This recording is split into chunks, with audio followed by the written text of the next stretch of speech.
हमारा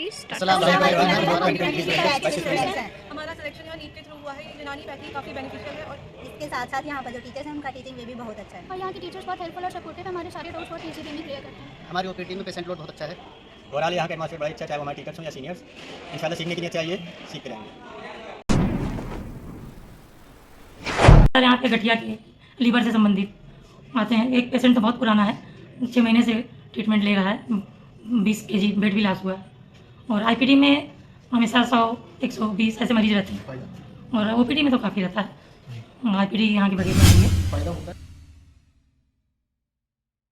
हमारा जो डिपार्टमेंट है इलाकी तदबीर डिपार्टमेंट, इसमें हम लोग पेशेंट्स को डिफरेंट रेजिम्स में ट्रीट करते हैं। जैसे कि हिजामा है, हिजामा माय शर्त बिला शर्त है, यानी कि ड्राई कपिंग और वेट कपिंग। इसके अलावा हमारे हिजामा नारिया फायर कपिंग भी होता है। और आपने देखा होगा यहाँ इंफ्रारेड रेडिएशन से हम लोग ट्रीटमेंट करते हैं। और शॉर्ट साइकिलिंग है, ट्रेडमिल एक्सरसाइज है और डिफरेंट रियाजत के जो भी तरीके हैं उनको हम बता करके, ग़िज़ा बता करके, प्रिस्क्राइब करके उनको ट्रीट।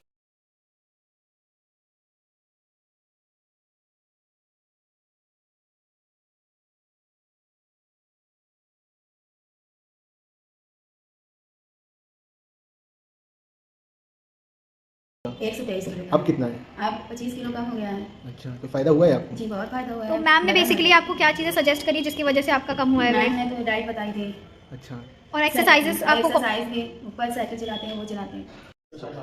यूनानी मेडिसिन दूसरी मेडिसिन के मुकाबले में बेहतर इसलिए है कि इसके जो वाइटल ऑर्गन्स पर जो है गलत असर नहीं है, सेफ है। जो केमिकल्स हैं वो जो है इसमें फ्री है, केमिकल फ्री है। सर पिंपल्स वगैरह के लिए जो आजकल बहुत यूथ में कॉमन है, तो उसके लिए बेस्ट आप कौन सी मेडिसिन यूनानी एडवाइस करेंगे? पिंपल्स वगैरह के लिए हमारे यहाँ जो है उशबा इस्तेमाल की जाती है। इसके अलावा शरबत इब्नाब है, कुर्स असफर है हमदर्द की, और इसके अलावा जो है लगाने के लिए जो है गाज़ा हुस्न अफ़ज़ा इस्तेमाल किया जाता है। ज़िमाती महार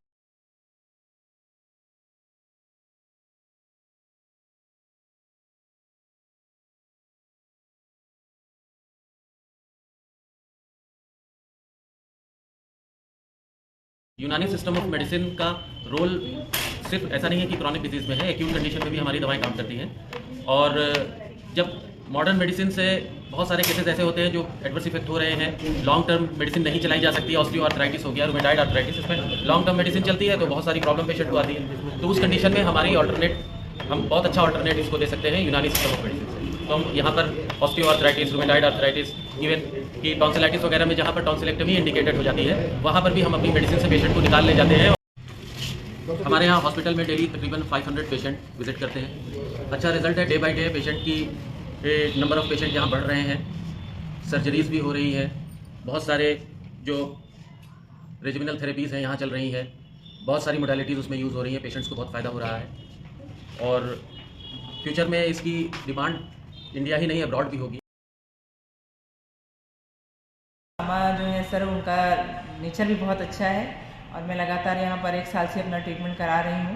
नाम की तियाफीन है और मैं केमिस्ट्री लेक्चरर हूँ गवर्नमेंट कॉलेज में। मुझे प्रॉब्लम स्टार्ट हुई थी कान से और कान मेरे बंद रहते थे, तो सबसे पहले मैं ENT में यहाँ गई है। और जो यहाँ पर काढ़ा दिया जाता है वो बहुत मैजिकल काढ़ा है, उसको पीने के बाद बहुत ज़्यादा रिलैक्स होता है।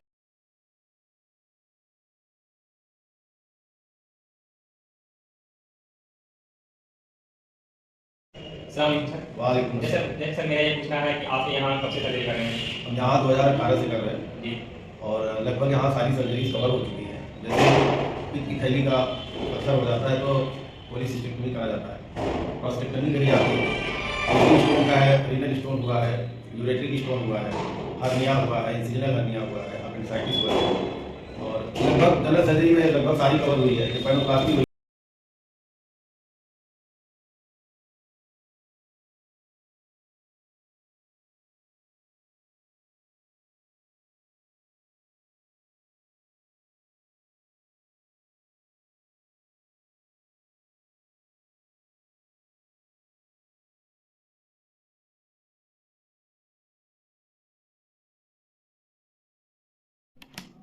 अस्सलाम वालेकुम, मैं डॉक्टर इम्तियाज़ अहमद, लीडर इल्मुल सैदला।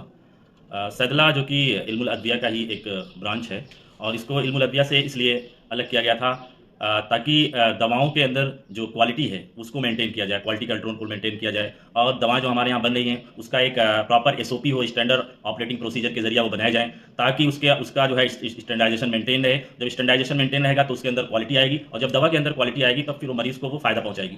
दूसरा सबसे बड़ा चैलेंज जो हमारा यूनानी फार्मेसी में है डोजेज फॉर्म को लेकर के, क्योंकि हमारी जो अशकाल अद्विया हैं ज़्यादातर जो है क़वामी दवाएँ क़वाम में बनती हैं और डायबिटिक पेशेंट के लिए उनको लेने के लिए दिक्कत होती है। तो इस पे बहुत रिसर्च चल रहा है, काम चल रहा है। बहुत सी डोजेज फॉर्म को चेंज किया गया है, जैसे माजून फलास्फा के ग्रेनुल्स बनाए गए, जवारिस जालिनूस के ग्रेनुल्स बनाए गए। इसी तरह हमारे यहाँ जो शांदा है, जो शांदे को हर कोई कहीं भी इस्तेमाल नहीं कर सकता, जर्नी में हो, और इस तरह से उसको जो उसकी जो शक्ल चेंज करके उसको टी बैग के फॉर्म में बनाया गया, ताकि कहीं भी आदमी हो तो एक बॉयल करके, पानी बॉयल करके और उसको डिप करके इस्तेमाल कर सकता है। इसी तरह से तमाम डोजेज फॉर्म को चेंज करने की ज़रूरत है।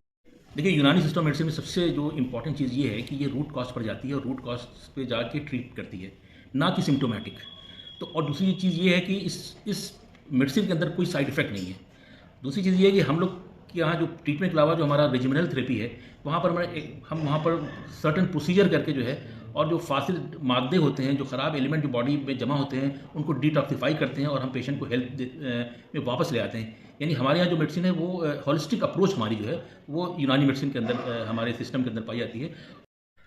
आज अगर हम देखें, सिनारियो देखें, इन्फेक्टिव डिसऑर्डर्स के अलावा जो लाइफस्टाइल डिसऑर्डर्स हैं वो बहुत ज़्यादा प्रीडोमिनेंट सोसाइटी के अंदर आ रहा है। और जो डेथ हो रही हैं, ये डेटा है कि अप्रॉक्सीमेटली 70% जो डेथ हो रही है वो लाइफस्टाइल डिसऑर्डर्स की वजह से।